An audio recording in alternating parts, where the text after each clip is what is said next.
रमता राम जपो रे प्राणी, अब तो सुन ले राम कहानी।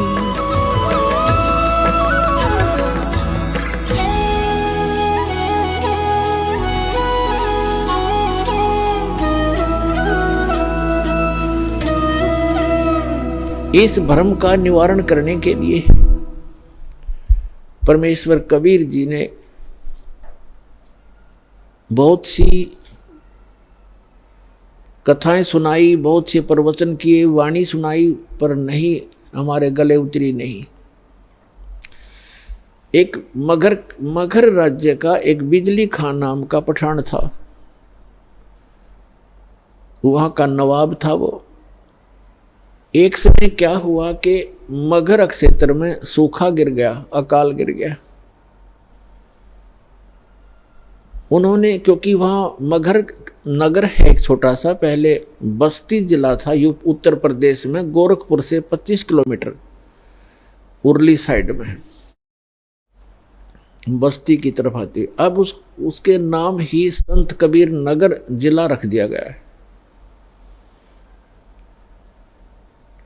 एक छोटा सा नगर है, मगध नगर है छोटा सा, जैसे बरवाले से भी छोटा। तो वहां सूखा गिर गया, उसमें हिंदू भी इतने हैं, मुसलमान भी बराबर की, दोनों आधी आधी आबादी है उनकी संख्या। तो सभी हिंदुओं ने अपने गुरुओं, ब्राह्मणों और सभी संतों और ये पत्रा वत्रा देखने वाले, इन सब से, भविष्य वक्ताओं से भी पूछ लिया। सभी ने बताया कि 2 वर्ष तक इस क्षेत्र में वर्षा का कोई संयोग नहीं है, क्योंकि आपके पुण्य नहीं है। तो सभी जंतर मंतर करके सब थक गए, हाहाकार मच गई। तो किसी व्यक्ति ने बता दिया कि काशी के अंदर एक कबीर नाम के महापुरुष रहते हैं, वो चाहे तो आपका संकट निवारण कर सकते हैं। अब बिजली खां पठान ने 2 दूत भेजे, अपने सैनिक भेजे। कहाँ? काशी के अंदर। और वीरदेव सिंह बघेल नाम का एक हिंदू राजा था, नरेश, वो काशी का राजा था, नरेश था।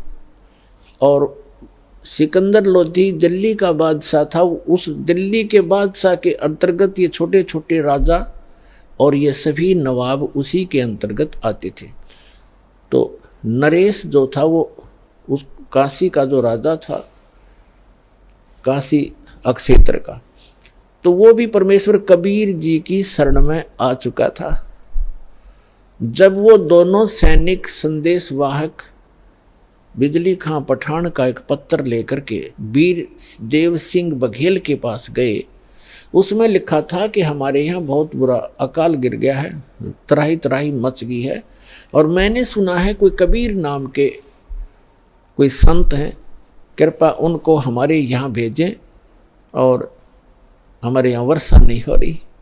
वीर देव सिंह बघेल ने पत्र लिखा और उसमें कहा कि बिजली खां, इतने बड़े संकट से जूझ रहे हो और संत को बाई ऑर्डर बुला रहे हो, अगर वो आ भी जाएंगे तो कोई लाभ नहीं होगा, आप आओ। अगर वो रजा नहीं बख्शेंगे बाई ऑर्डर बुलाए हुए, आप स्वयं आओ। राजा प्रजा का पिता होता है, उसके दुख से खुद भी दुखी होना चाहिए। आप आइए और स्वयं प्रार्थना कीजिए, अगर वो खुश होकर जाएंगे तो तुम्हारा काम बनेगा। बाकी संत परम है, ये भगवान आए हैं, ये अल्लाह उतरे हैं। और उनको मौखिक भी समझा दिया दोनों सैनिकों को कि जाके आपके राजा को ऐसे, नवाब को ऐसे बोल दो। उन्होंने आकर के बताया, जी ऐसे ऐसे बात है। बिजली खां पठान सैकड़ों की संख्या में अंगरक्षक वो साथ लेकर के चला और वहाँ पहुँचा कबीर परमेश्वर की कुटिया के पास। दोनों, वो नवाब भी और नरेश भी। और नरेश वीर सिंह बघेल तो उनका शिष्य था, दंडवत प्रणाम किया। अब बिजली खान पठान था, इनका एक विधान है कि हम शीश नहीं झुकाया करते अल्लाह के सिवा। वो खड़ा रहा, फिर भी मालिक तो अपने बच्चों को शरण में लेने के लिए सोशल सीदर करते हैं। अब क्या हुआ, फिर उन्हें बताया भी कैसे आना हुआ। परमात्मा ने पूछा कि ये कैसे आई दो दो नवाब, दो दो राजा गरीब की झोंपड़ी पर। तो वीर सिंह ने कहा, बिजली खां सुना दे अपनी दास्तां। तो बिजली खां पठान ने कहा, भगवान बहुत त्राही त्राही हो रही है महाराज, सूखा पड़ गया है, आप रजा बख्शो। परमात्मा बोले, भाई चलो, जैसी मेरी भगवान सुनेगा मैं भी अपनी अर्ज करूँगा। अगर ऐसा कोई दुख है तो मैं अवश्य चलूँगा और अर्ज करूँगा, भगवान ने सुन ली तो। अब परमात्मा को घोड़े पर बैठा करके लाया गया।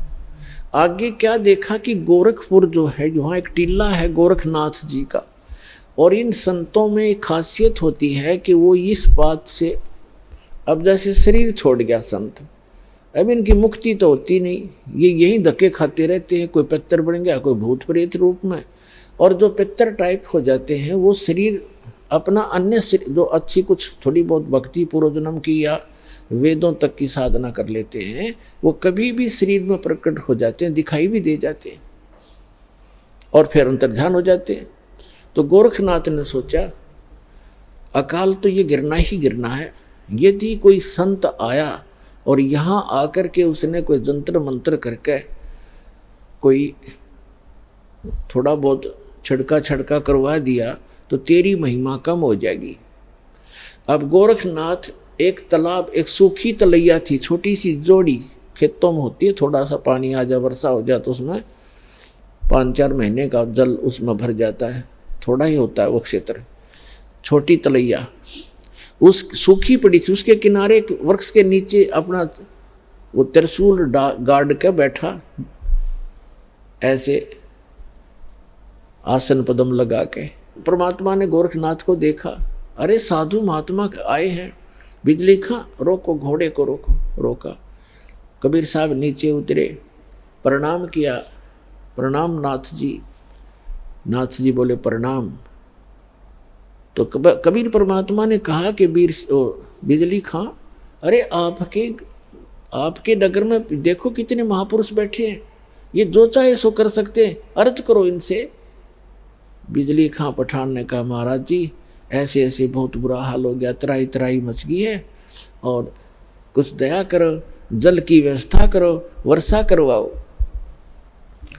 गोरखनाथ जी उठे, त्रिशूल उठाया, उस जोड़ी सूखी तालाब के बीच में जाकर त्रिशूल मारकर ऐसे निकाल दिया, उसमें से एक फुहारा निकला पानी का, और देखते ही देखते वह तलैया पानी की भर गई, वह जोड़ी। और परमात्मा कबीर साहब ने कहा, देखो भाई देखो कमाल हो गया, अरे देखो ये तो खुद भगवान उतरे हैं, और आपका देखो कैसे इन्होंने पानी पानी कर दिया, वो बन गया काम आपका, देखो। अब बिजली खां पठान ने कहा, महाराज जी ये तो शाम तक का भी पानी नहीं, हमारे पशु भी नहीं छिक सकते, तो अर्ज करो महाराज जी, जब इतना कर सकते हैं नाथ जी तो और भी कर देंगे कृपा। तब उसने बिजली खां पठान ने कहा, मालिक ए नाथ जी, हे महाराज जी, वर्षा हो तो बात बने, इस एक तालाब से बात चलेगा नहीं काम, ये तो शाम तक के पीने पीने का भी नहीं काम बनेगा। तब नाथ जी कहते हैं कि इस क्षेत्र में 2 वर्ष तक वर्षा होने के कोई योग नहीं है, ये तो मैंने अपने कोटे से तुम्हें ये जल दिया है, इससे आगे मेरे बस की बात नहीं है, और कोई और हो तो खोज लो उसको। अब बिजली खां पठान ने कहा परमात्मा कबीर साहब से कि महाराज जी, ये संत जी आप दया करो, इससे तो बात बनेगी नहीं। तो जहाँ गोरखनाथ बैठे थे उससे 100-200 फुट पर, उधर जंगल वन बहुत होते थे, उसमें वृक्ष बहुत होते, 100-200 फुट की दूरी पर एक वृक्ष के नीचे परमात्मा बोले, भाई मैं यहाँ बैठता हूँ और परमात्मा में धुन लगाता हूँ और अर्ज करता हूँ भगवान से, और आप अपने घर जाओ, मेरी अर्ज सुनेंगे तो वर्षा हो ही जाएगी।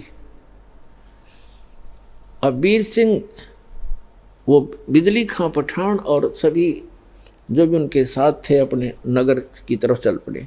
मगर से 1.5 किलोमीटर की दूरी पर वो स्थान है, ये दास उसको देख कर आया है, बहुत से बच्चों के साथ हमारे भक्त भी गए थे। तो वहाँ बैठ गए कबीर साहब ऐसे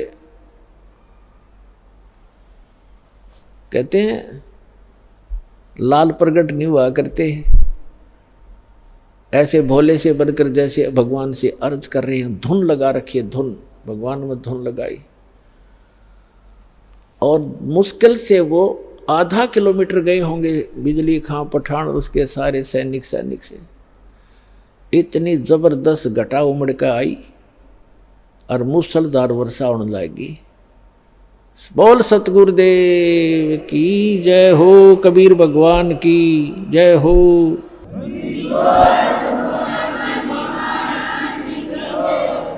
कर दिया सब एक कम एक, सारे तालाब भर दिए, ठाठम ठाठ कर दिए। अब बिजली खां पठान सारा नगर उठ के आ गया। अरे गोरखनाथ तब आ गया जब कि यो तब तेरी बेइज्जती और करड़ी होगी, कहीं नो ना पता लग जा मैं गोरखनाथ हूं। अब वापस आगे सारे उमड़ के आध घंटा वर्षा हुई, नो जबरदस्त एक कम एक कर दिया, भर दिए सब तालाब तलैया, बड़े बड़े तालाब भी भर दिए। तब सभी आगे कि महाराज ने ऐसे महापुरुष आए हैं, चरणों में पड़ गए और कहा भगवान घर चलो, हमारे घर चलो, वहाँ नगर में चलो। परमात्मा बोले भाई नगर में ऐसे नहीं जाया करता मैं, पहले मेरे शिष्य बनो, हिंदू और मुसलमान दोनों दीक्षा लो, जैसे मैं साधना बताऊं ऐसे साधना करो तो मैं चालू। अब जीवन दान मिला सैकड़ों व्यक्तियों को। छोटे नगर होया गांव होया करते थे पहले, सब कहने लगे जी जो आप कहोगे हम वही करेंगे। तो परमात्मा ने कहा भाई ये मांस मिट्टी खाना अच्छी बात नहीं है, और मांस नहीं खाना ठीक है, भक्ति करो, परमात्मा का नाम लो, अच्छे काम करो, मांस खाना छोड़ दो मुसलमानों। तो उन्होंने कहा जी जैसे आप कहोगे ऐसे कर लेंगे। तो उन्होंने ईद बकरीद मनाना कतई बंद कर दिया, मांस नहीं खाया। बाकी ईद बकरीद वाले दिन खीर ख्यार बना के खान लग गए अपने। कहने का भाव ये है कि परमात्मा ने केवल अपनी समर्थता दिखानी थी। जब नगर में गए, एक व्यक्ति था जुलाहा, उसके संतान नहीं थी, और उसने अर्ज करी भगवान से, हे परमात्मा एक संतान हो जा दास के और मेरा भी वंश चले। परमात्मा ने कहा बेटा भक्ति कर ले। कहते हैं 1 लाख पूत 1.25 लाख नाती, क्या मांगू कुछ स्थिर ना रहाई, देखत नैन चला जग जाई। 1 लाख पूत 1.25 लाख नाती, और उस रावण का दीवान बाती। आप तो एक संतान प्राप्त करने की इच्छा करते हो, और रावण के 1 लाख पुत्र थे, आज उसका कोई ज्योति दीपक जलाने वाला शेष नहीं रहा। कैसे लोक में क्या मांग रहे हो मेरे से, मोक्ष मांगो भाई। पर इतनी बुद्धि हमारा काम नहीं करती। जितनी फिर परमात्मा का आना जाना बन गया वहां पर अपने भक्तों को संभालने के लिए। तो एक मुसलमान जुल्हा था, उसके संतान नहीं थी, और बार बार जब भी भगवान जाते थे यही अर्ज करता था। तो परमात्मा ने कहा ले वे ठीक है, तू यही मांगता है तो 10वें महीने तेरे घर एक संतान, एक पुत्र आएगा। ऐसा ही हुआ। ये दास वहां गया था बहुत से भक्तों को साथ लेकर के। तब वहां जो मगर के अंदर, बताऊंगा आगे चल के, उसको उसी के लिए कथा बनाई जा रही है। तो वहां एक व्यक्ति मिला था जो परमात्मा की वहां यादगार के ऊपर वो बैठा था। वो कह रहा था हमारा जो एक हमारी जो पीढ़ी चल रही है वो कबीर परमात्मा के आशीर्वाद से चली है। हम कबीर साहब के आशीर्वाद से हमारे दादाजी का जन्म हुआ था, और उसको कहते हैं मोहल्ला कबीर करम। मगर के अंदर एक मोहल्ला कबीर करम नाम का है। कबीर करम माने कबीर जी के रहम, कबीर जी के रहम से बसा हुआ एक मोहल्ला, उसको कहते हैं मोहल्ला कबीर करम। तो कह रहा था हमारा मोहल्ला कबीर करम नाम से जाना जाता है, और हम उन्हीं के आशीर्वाद से हमारा आज वंश चला हुआ है। तो पुण्यात्माओं, इस एक कथा से आपको कितना पता चला कि मासा घटे ना तिल बधे, वेदना लिखे जो लेख, और सच्चा सतगुरु मेट कर ऊपर मार दे मेख। अब 60-65 वर्ष का वो जुलाहा हो चुका था, 70 वर्ष 65 से भी ऊपर उम्र हो गई थी। उनको संतान दे दी और 2 वर्ष तक उस अक्षेत्र में अकाल गिरना था, कोई वर्षा नहीं होनी थी, वहां वर्षा दी। ये वो समर्थ परमात्मा है जो सतगुरु जो चाहे सो करही, 14 कोट दूत जम डरही, ऊत भूत जम त्रास निवारे, चित्रगुप्त के कागज पाड़े। चित्रगुप्त के कागज धर्मराज के लेख मिटा दूं, परमात्मा कहते हैं लिखे हुए को काट कर धर दूंगा और अपना लिख दूंगा उसके ऊपर। वो करके दिखा दाता ने। तो बिजली खां पठान और वहाँ हिंदू और मुसलमान सभी परमात्मा कबीर जी के शिष्य बन गए। काफी वर्षों तक बड़ी श्रद्धा से लगे रहे। अब एक दिन परमात्मा ने जब सब लोग जाना था, अपना काम पूरा कर लिया था, अमृतवाणी बोल कर धर्मदास जी से लिखवा दी थी, तो उन्होंने कहा भी मैं काशी के पंडितों, आप ये कहते हो कि जो काशी में जो बना उसमें काशी में मरता है वो स्वर्ग जाता है, मगर मरेगा वो गधा बनता है, नरक जाता है। मैं मगर में शरीर त्यागूंगा और अपने सारे जंतर मंत्र ये पोथी पत्रे साथ ले लो और सारे आप अपने नक्षत्र भी नोट कर लियो। इस नक्षत्र में मरने वाला, इस पृथ्वी पे मरने वाला जो तुम अटकलबाजी लगाते हो कहाँ जाएगा। इस बात का सब जगह जोर शोर से प्रचार हो गया। सब में आग की तरह बात फैल गई कि कबीर जी मगर में मरने का दावा करते हैं और देखेंगे भी वहाँ गधा बनेंगे, स्वर्ग जाएंगे या नरक जाएंगे। वीरदेव सिंह बघेल कबीर परमात्मा के शिष्य थे, उसने भी अपने सैनिक साथ ले लिए और साथ में और भी बहुत गुणे, कोई हजारों की संख्या में दर्शक काशी और आसपास के गांवों के और मगर के आसपास के गांवों के इस बात को सुनकर इकट्ठे हो गए। और परमात्मा का 120 वर्ष की आयु, लीला में आयु थी भगवान कबीर साहब की उस समय, 120 वर्ष की आयु में।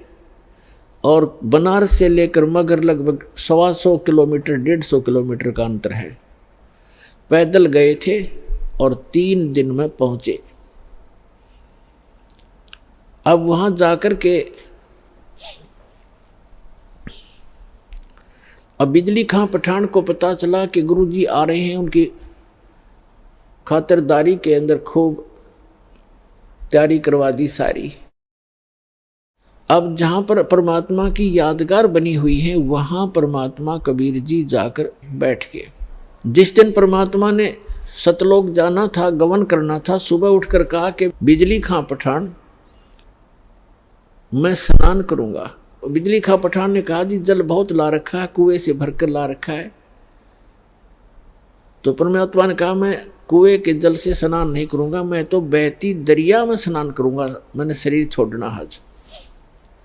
तो बिजली खां पठान और वहां के सभी जो सेवक थे हिंदू और मुसलमान, सब ने करबद्ध होकर कहा भगवान यहाँ पर एक आमी नदी बहा करती थी, अब उसका आमी नदी तो है पर जल नहीं है उसके अंदर, और ये भगवान शिव के श्राप से शापित है, सूख गई है। परमात्मा बोले भाई चलो दिखाओ मुझे कहाँ है वो नदी। जहाँ परमात्मा ने वो लीला की थी, सतलोक गमन की, सतलोक जाने की, उससे 400-500 फुट की दूरी पर वो दरिया थी कि आओ महाराज दिखाते हैं। तो परमात्मा वहां पहुंच गए। उस दरिया के किनारे खड़ा होकर के परमात्मा ने कहा, परमात्मा ने ऐसे इशारा कर दिया जैसे चौराहे पर खड़ा हुआ ट्रैफिक का सिपाही कर देता है और सभी गाड़ियां खकौट से भाग लेती हैं। ऐसे परमात्मा ने जिधर से नदी का अपस्ट्रीम था उधर से ऐसे कर दिया खड़ा होकर।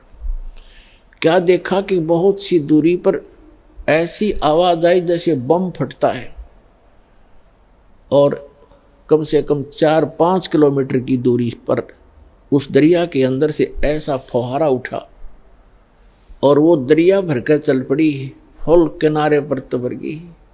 बोलो सतगुरुदेव की जय हो।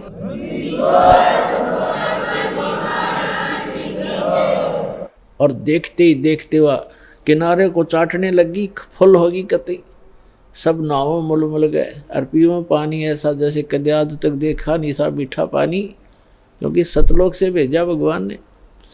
गंगा के पानी को भी माफ कर दे, ऐसा जल उस समय बहने लगा। सबने स्नान किया, क्योंकि वहाँ तो कई हजारों की संख्या में दर्शक गए हुए थे, सब मलमल करना आए। फिर परमात्मा ने कहा कि भाई मैं एक चादर नीचे बिछाओ, एक चादर ऊपर ओढ़ूंगा, और मैं यहां शरीर छोड़ूंगा। फिर परमात्मा ने देखा एक तरफ हिंदू खड़े हैं, एक तरफ मुसलमान खड़े, एक तरफ वीरदेव सिंह बघेल खड़ा है काशी का नरेश हिंदू राजा, एक तरफ बिजली खां पठान खड़ा है मुसलमान नवाब, और उसके सैनिक साथ हैं, उसके भी सैनिक उनकी साइड में खड़े, और अन्य जनता भी बहुत खड़ी है, मुसलमान इधर हिंदू साइड में। वो तो अंतर्यामी थे, फिर भी उनसे पूछना चाह रहे थे कि बिजली खां पठान, आपने ये शस्त्र किस लिए ले रखे हैं? वीरदेव सिंह बघेल, आपकी सेना और ये तुम दोनों सेनाओं ने शस्त्र किस लिए लेकर आए हुए? मुझे क्या खतरा था? तो वीर सिंह बघेल बिजली खां पठान वो तो बोल नहीं सके। अन्य जो जनता थी हिंदू और मुसलमानों में से कहने लगे, गुरुदेव, हिंदू वाले कहने लगे, आप हमारे गुरु हैं, हम आपका अंतिम संस्कार अपने हिंदू रीति से करेंगे, इन मुसलमानों के हाथ नहीं लगने देंगे। मुसलमान कहने लगे, आप हमारे पीर हो और हम आपका अंतिम संस्कार अपने अनुसार से करेंगे, अपनी रीति से करेंगे, इन काफिर हिंदुओं के हाथ नहीं लगने देंगे। परमात्मा बोले, रे भले आदमियों, 50 वर्ष तक मैंने तुम्हें क्या शिक्षा दी? हिंदू और मुसलमान तुम आज भी दो बने बैठे हो, तुम्हारी बुद्धि पर पत्थर गिर गए हैं। और पुण्यात्माओं, दास जो शब्द बतावेगा, जो भी ज्ञान कहेगा, 100% समझ लेना, बिल्कुल 100% सच समझ लेना। उस समय एक विशेष रूमर थी कि एक ऐसा भयंकर समय आने वाला है कि आपस में ग्रह युद्ध होगा, जनता एक दूसरे को काटेगी, कारण का पता नहीं। ऐसा वो भविष्य वक्ता बताया करते थे। ऐसी अनहोनी होगी, ऐसा जुल्म होगा और कत्लेआम होने की ऐसे लक्षण उनके पत्रों में, उनकी जो भविष्य की किताबों में वर्णन था। और काल तो ये चाहता ही है कि नाश हो जाए, इनका बुरा हाल हो, और मरते समय ऐसे संत के ऐसे हो जाए तो लोग इन्हों कहेंगे ऐसा कलम हुआ था, कोड नाश करा गया, क्या एक संत था वो। तब परमात्मा ने कहा, भाई बात सुन लो बच्चों, तुमने मेरी सीख पर, मेरी शिक्षा पर अमल नहीं करा, अब तो अपने लालच वश मेरे शिष्य बने रहे, पर मेरी बात सुन लो, मेरा काला मुंह मत करो, मेरी एक अंतिम पुकार सुन लो तुम। मेरा शरीर इस, वैसे तो चदरों के बीच में शरीर नहीं मिलेगा, कोई अन्य वस्तु मिलेगी, उसको आधी आधी बांट लेना, एक चदर हिंदू ले लेना, एक मुसलमान ले लेना, और शरीर मेरा मिले तो आधा आधा काट लेना, ये मेरा आदेश समझ लेना। पर बेटा तुम लड़ियो मत, कुछ भी कर लेना इस मिट्टी को, चाहे तो हिंदू रीति कर लो और चाहे मुसलमान रीति से कर लो, तो मिट्टी हो चुकी है, जीव जा चुका होता है, तुम कुछ आंखें खोलो।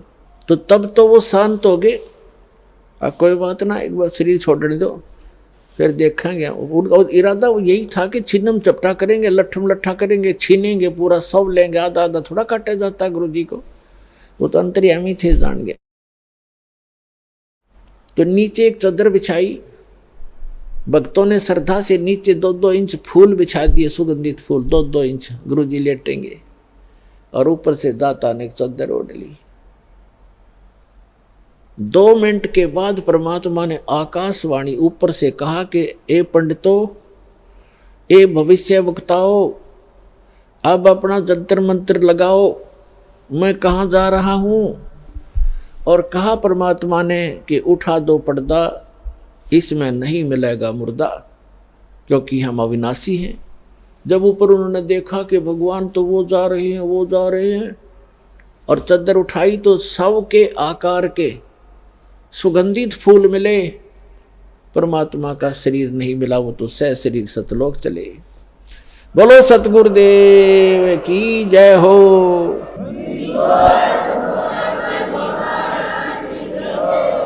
उस समय आपस में हिंदू और मुसलमान ऐसे गले से मिलकर रोने लगे जैसे अनाथ हो गए हों और एक अनमोल वस्तु खोजी हो। उनका उस दिन समझ में आई ये भगवान थे, ये एक आम इंसान और संत नहीं थे। दोनों रो रहे हैं कि हम कितने दुष्ट हैं, एक दूसरे से गले लगकर रो रहे हैं। वीर सिंह बघेल और बिजली खां पठान रो रहे हैं कि हमने अनमोल रतन खो दिया और अंत समय में हमने उनकी आत्मा को दुख दिया, हम कितने नीच हैं। पुणात्माओं, यदि परमात्मा ये रजा ना बख्शते, वहाँ कत्लेआम हो जाता, गृह युद्ध हो जाता हिंदू और मुसलमानों का। तो ये समर्थ परमात्मा है। समर्थ का शरणाग हो, रंग होरी हो, भाई कदे न हो ऐ काज रोम रंग होरी हो। समर्थ का शरणाग हो, कभी भी कोई बुरा नहीं होगा, और नेक नीति से काम करो। तो क्या किया, एक चादर हिंदुओं ने ले ली, एक चादर मुसलमानों ने, आधे आधे सुगंधित फूल दोनों ने ले लिए। मुसलमानों ने वहाँ कब्र बना दी उन फूलों और एक चादर को नीचे जमीन में गाड़ के, और हिंदुओं ने भी एक यादगार बना दी। अब दोनों ने वहाँ पर एक, मुसलमानों ने तो एक मजार बना रखी है मंदिर नुमासी, मस्जिद की तरह मंदिर नुमा, और हिंदुओं ने एक मंदिर सा बना रखा उस जहाँ पर वो फूल परमात्मा के नीचे, परमात्मा के तो सारी पृथ्वी है। वैसे उनकी उस भ्रम को निवारण करने के लिए परमात्मा ने जो लीला की थी, उन फूलों के ऊपर एक मड़ी सी बना के एक मंदिर बना रखा है, और उन दोनों में आपस में ज़्यादा से ज़्यादा 50 फुट का अंतर है। इस तरफ मुसलमानों ने बना रखे, इस तरफ हिंदुओं ने। ये दास वहाँ गया था तो वहाँ के हिंदू और मुसलमानों ने बताया कि हम आज तक कभी भी उसके बाद धर्म के नाम पर लड़े नहीं हैं। चाहे कहीं पर भी हिंदू मुसलमानों का चाहे कितना झगड़ा हो गया, हम आपस में कभी हमारा रसूख नहीं बिगड़ा।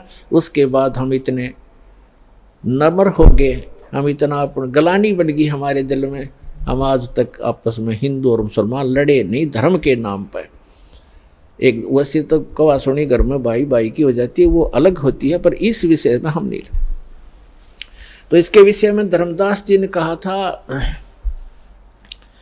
आज मोहे दर्शन दियो जी कबीर, आज मोहे दर्शन दियो जी कबीर, आज मोहे दर्शन दियो जी कबीर। सतलोक से चल कर आए, सतलोक से चल कर आए, काटन यम की जंजीर, आज मोहे दर्शन दियो जी कबीर, आज मोहे दर्शन दियो जी कबीर। थारे दर्शन से मारे पाप कटत हैं, थारे दर्शन से मारे पाप कटत हैं, निर्मल होवे जी शरीर, ओज मोहे दर्शन दियो जी कबीर, आज मोहे दर्शन दियो जी कबीर। अमृत भोजन मारे सतगुरु जी में अमृत भोजन मारे, सतगुरु जी में ये शब्द दूध की खीर ओज मोहे, दर्शन दियो जी कबीर आज मोहे। हिंदू के तुम्हें देव कहाए, हिंदू के तुम्हें देव कहाए, मुसलमान के पीर आज मोहे, दर्शन दियो जी कबीर आज मोहे, दर्शन दियो जी कबीर। दोनों दीन का झगड़ा छिड़ेगा, दोनों दीन का झगड़ा छिड़ेगा, टोहा ना पाया शरीर आज मोहे। धर्मदास की अर्ज गुसाई, धर्मदास की अर्ज गुसाई, बेड़ा लंगाइयो पर ले तीर आज मोहे, दर्शन दियो जी कबीर आज मोहे, दियो जी कबीर। तो पुण्यात्माओं, ये वो परम पिता है जो हमारे लिए भटक रहे हैं। आप इस भक्ति काल के समय के लिए ये परमात्मा अपनी छाप छोड़ गए। जो समर्थ परमात्मा किया करता है वो उस परमेश्वर ने वो लीला की। परमात्मा मुर्दे को जीवित कर सकता है। ऋग्वेद मंडल नंबर 10 सूक्त 161 के मंत्र नंबर 2 में कहा है, पर यदि रोगी की आयु समाप्त होगी हो, इतना क्षीण शरीर हो गया हो और मृत्यु को भी प्राप्त हो करके मृत्यु देवता के पास चला गया हो, तो समर्थ परमात्मा अपने भक्त को उससे भी छुटवा कर वापस ले आता है और 100 वर्ष तक का स्वस्थ जीवन उसको देकर 100 वर्ष की आयु उसको प्रदान कर देता है। बोलो सतगुरुदेव।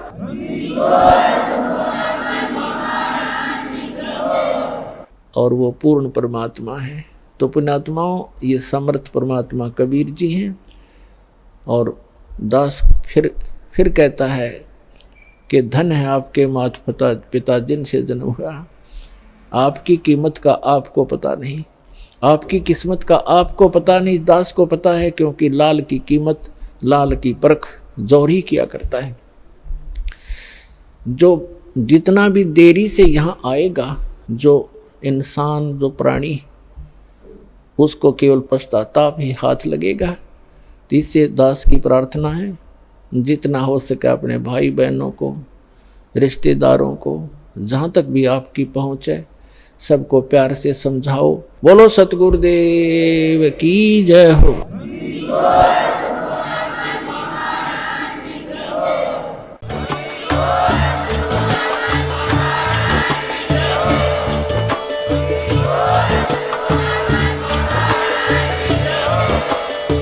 सुन रहे थे जगत गुरु तत्वदर्शी संत रामपाल जी महाराज जी के मंगल प्रवचन। अधिक जानकारी के लिए विजिट कीजिए हमारी वेबसाइट www.jagatgururampalji.org। संत रामपाल जी महाराज जी के शुभ आशीर्वाद से पूरे विश्व भर में 500 से भी ज्यादा नाम दीक्षा केंद्र हैं, जिन पर संत रामपाल जी महाराज जी द्वारा ऑनलाइन निशुल्क नाम दीक्षा दी जा रही है। अपने नजदीकी नाम दीक्षा केंद्र का पता करने के लिए संपर्क करें 8222880541।